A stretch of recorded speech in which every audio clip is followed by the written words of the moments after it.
Hi, I'm Joyce, the Energy Lady, and I'm going to talk today about being a victim because I see this happen. And most people are a victim at some point in their lives, whether it's when they were a kid, whether middle-aged, older, whatever it might be, they become a victim to something or some event that takes place that creates victimhood. And when that's the case, what happens when you have been victimized? You could have been in a car accident. You could have been abused. You could have been left alone and abandoned. You could have lost a job, lost a loved one. Whatever it might be that puts you into that victim role, first of all, it's not becoming to who you are. It just isn't. And it's not who you really are, but it's where you fall back on when you're scared. When you think about the first thing you do when you get afraid, what is the first thing you do? You gasp. You take in your breath, right? And you sometimes hold that breath without even knowing it, without even seeing it. And so when that happens, then all you can do is what? Exhale. And when you exhale, what you're doing is you're letting out whatever that stress is, whatever that fear was, whatever that was that got you, you're letting that out. Okay? So I call this the catch and release.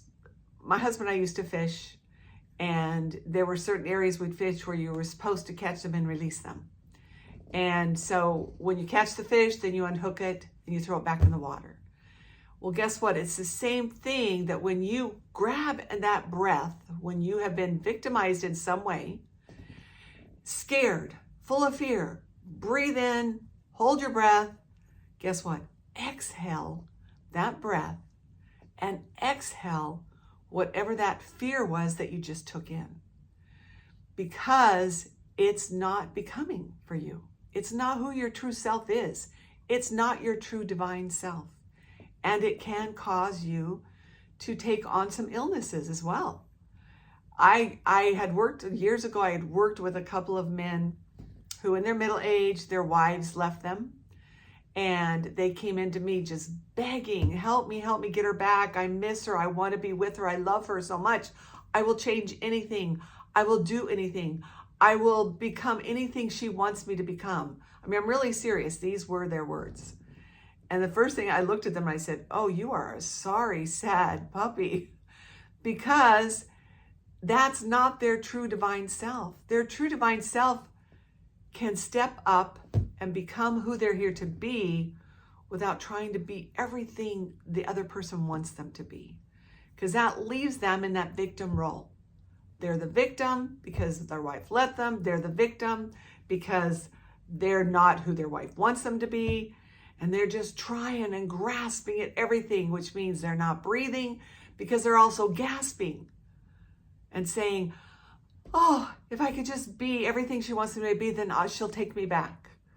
So sometimes that can be a little harsh on clients when I see this show up and say, this isn't becoming to you. This is not your true self.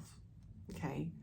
So when I say catch and release, when you're sucking in that energy and gasping and holding your breath because something scared you or somebody scared you, you need to release it and exhale the fear, the sorrow, the pain, the conversation that says, I can't bear this. I can't do this, because I guarantee you, you can do this. As difficult as it may be, you can do this. I promise you. But the main thing to remember is if you're catching it, you got to release it. So use your breath to release the fear that you have taken in when you become a victim. Okay? So anytime you feel victimized in any situation, somebody could have cut you off on the road. Maybe somebody made a comment to you that was uncomfortable, you didn't like. Then Release that with your breath. And then when you take in your next breath, you're going to take in light and love, and you're going to release it again. Okay? So the biggest thing you can do for yourself right now is take a few deep breaths. Because whatever is going on in your life, I guarantee you probably are either holding your breath or gasping or taking in a deep breath and then holding it. If you're in pain in any kind of way, physical pain, emotional pain, it's not uncommon to just breathe shallow. So you've got to take in some deep breaths. So anytime you feel victimized, remember to catch, you're catching and then releasing, okay? So have a really great day.